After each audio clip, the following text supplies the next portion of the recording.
believe her name was Gloria Naylor or Taylor, I'm not sure.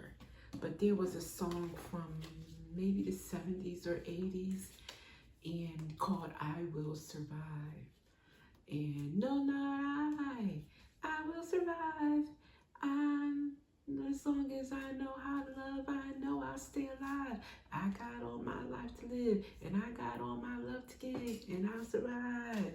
I will survive. So that song stayed with me since I was a kid, because I remember one day my mom had an issue with my brother's father, rest in peace. And she sang that song with all her heart. And I mean, she was bawling, she was crying. I think this was like the last straw kind of moment, you know.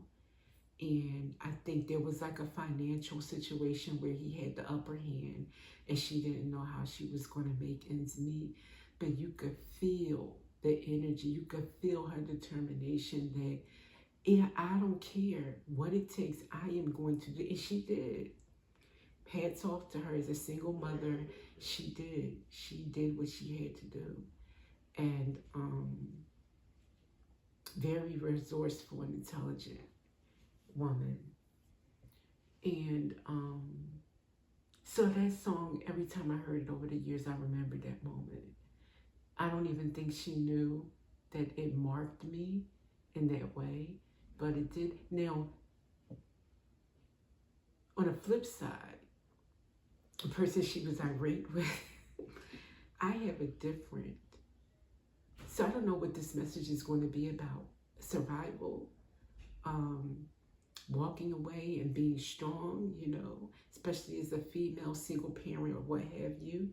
Or that one person can mean many things to many people. Because this same person that she was so, and I'm not saying she didn't have reasons to be, she did have reasons to be upset. However, as a nonverbal child that I was, you learn a lot about people by how they treat you when no one else is around. And his character was high honor. Why I say that is because he was gentle with me, patient and kind always. His energy toward me was pure and sweet, and not ever did he ever try to take advantage of me. And I can't say that that was true about a lot of adults that I came in contact with as a nonverbal child. You'd be surprised how many people are one way around you, and then when you're not around, they're different around your children, nonverbal or not. That's just the cold, hard truth of this world. Many people don't realize that.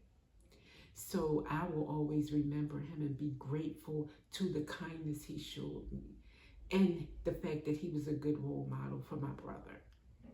But I do understand as a woman, my mother had issues with him. And I respect that too. But so maybe this is to people out there who need to hear that, you know, even if you have grievances with your spouse or the father of your child or the mother of your child, everybody doesn't see them in that light.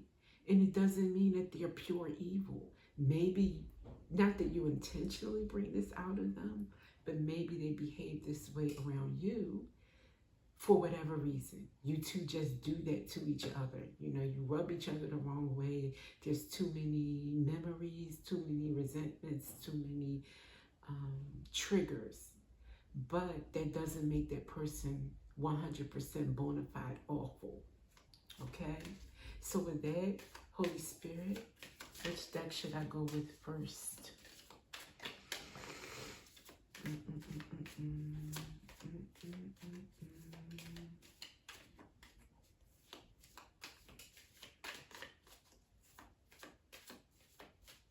Okay.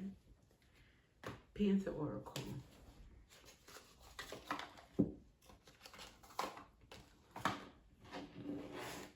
I do hope everybody is wonderful.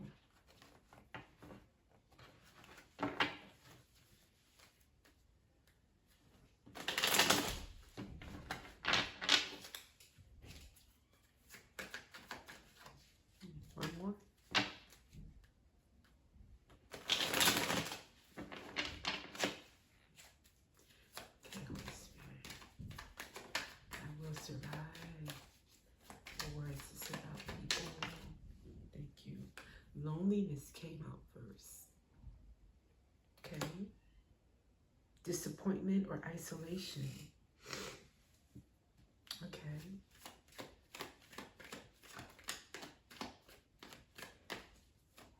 What about one?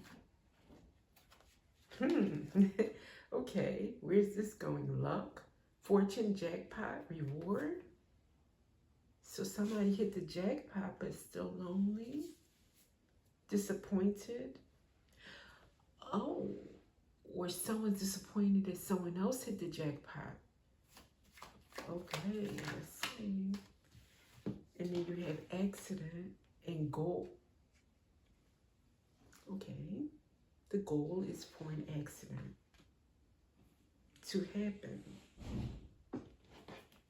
Okay, I'm sorry, not funny at all, but I'm just, the way the energy is taking me. Okay, imagining, someone's imagining this.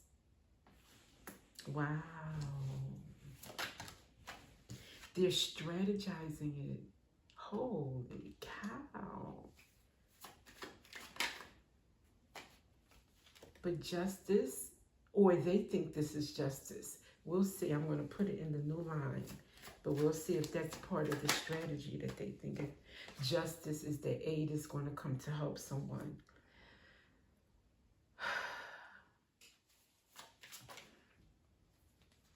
Someone that's a detective. This is evidence, but I'm thinking a detective is looking in on something.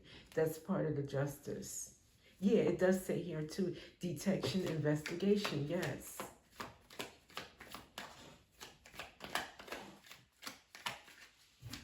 And I think that aid is even coming from the hand of God, helping someone to bring justice to the situation, help them out of this planned, imagined accident. Evidence of illness came out in the reverse though. So detective looking into disease, weakness, maybe a past illness, something, because a detective is usually investigating something that happened already. So an illness that already happened. Okay. Readiness. Okay. So the detective is ready and prepared. The detective is prepared. He's done his homework on a couple. A couple is involved here. A stubborn couple. They don't want to hear anything. You can't tell them anything. But they're not triumphant. It's in the reverse. So they will not triumph over the strategy that caused an accident. Wow. Coach came out with endorsement, persuasion, bribe, advice.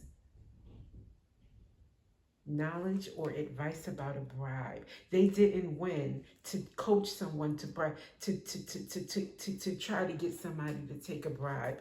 They to cause this accident probably. And then we have protest and promise.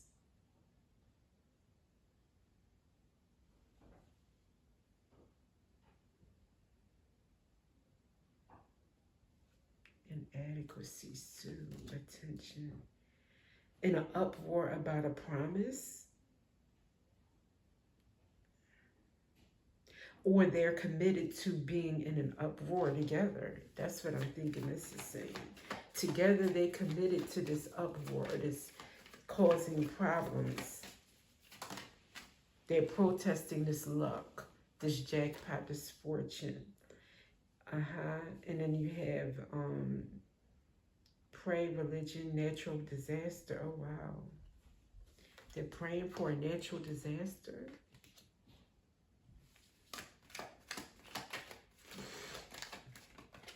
A bunch of nonsense. They're vowing to homelessness for this person.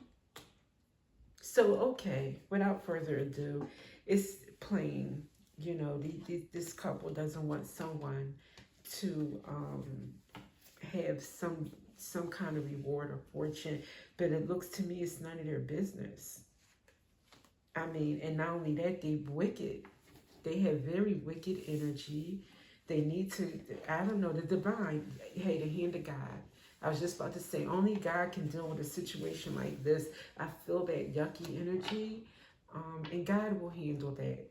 And thank God this person is protected, that they don't want to have their just due. Um, wow.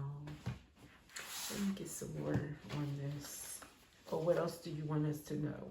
Holy Spirit, for who this might connect with in the collective.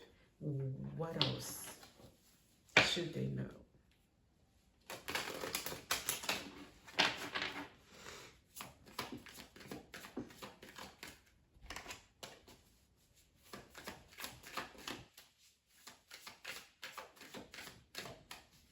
Maybe this is a common occurrence. Snake. Snake. Can be a male or female, but that's a woman there. And that's what stuck out to me first. Not that, and usually I see that card, I don't think woman, but I'm thinking this is a female, a snake. And look at her, she just like, you know what I mean? Letter, okay, message. Is the snake trying to bring a message? Flowers.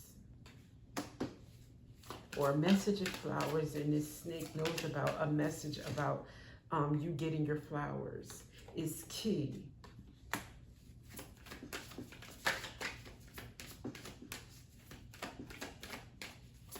So this message is important. It's bringing you prosperity, most likely, or some kind of happy outcome. It's key to the sun, to happiness for you. And this snake does not want you to have it. But luckily, it's not up to her. God's going to sit that one right on down, if not already have been done.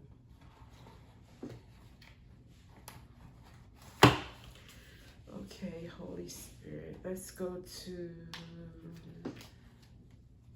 I don't know why there has to be haters. Just live your own life.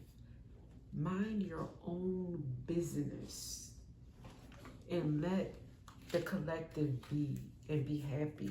If you spent time on your own life and your happiness, it would be a lot better. You wouldn't look at someone else's outcome and be jealous and envious. All right, I'm going to get a card for this person that needs to heal. And then I'm going to get a card for you in the collective that are blessed because you deserve it. Point blank. It's that simple. And God says so.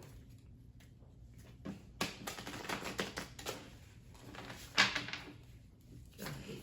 Heal yourself. What do you want to say to this person? Oh, Phoenix rising. And why I laugh is because I'm thinking the divine is saying no matter what you try to do, the collective is rising from the ashes. And there is nothing you can do about it. Anything else for this one that needs to heal? Or ones, maybe more than one person. Inner child. Work on your inner child. Because that's who's driving you to do these devastating things, making plans. Yeah, it was 2 people there at least. Strategizing, imagining. What was it? Natural disasters, homelessness, an accident. You need to grow up. Your inner child is crying out for that. And for my collective, what do we need to let them know?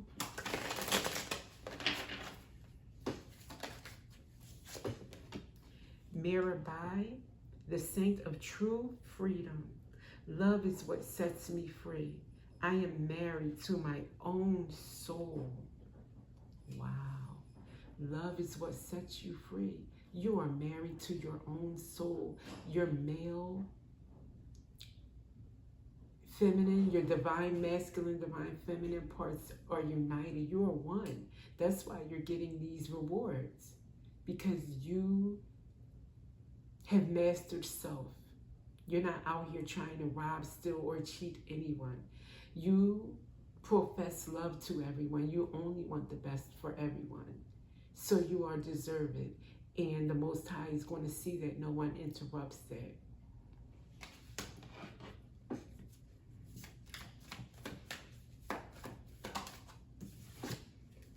And Mary Magdalene, the apostle to the apostles.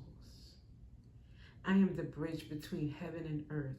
I am fully human and fully divine. So you work between both heaven and earth. You have a connection to the divine, and you are used down here on earth, kind of like as an operative, if you will. That's beautiful. No one can touch you is also what that means. They can pray, they can imagine, they can strategize. You are divinely protected. Know it. And I love it. Should I get an angel message for you with all this divinity? Why not? You can't get enough of divinity, of blessings, of holy messages. Come through, angels. Okay. Steady progress. Steady progress. We acknowledge you for the progress you've made in remembering love in your daily activities. We can clearly see the contribution you're making to the world through your thoughts, feelings, and actions of love. That's what I was just saying. You operate in love down here in the 3D because you are so connected to the divine.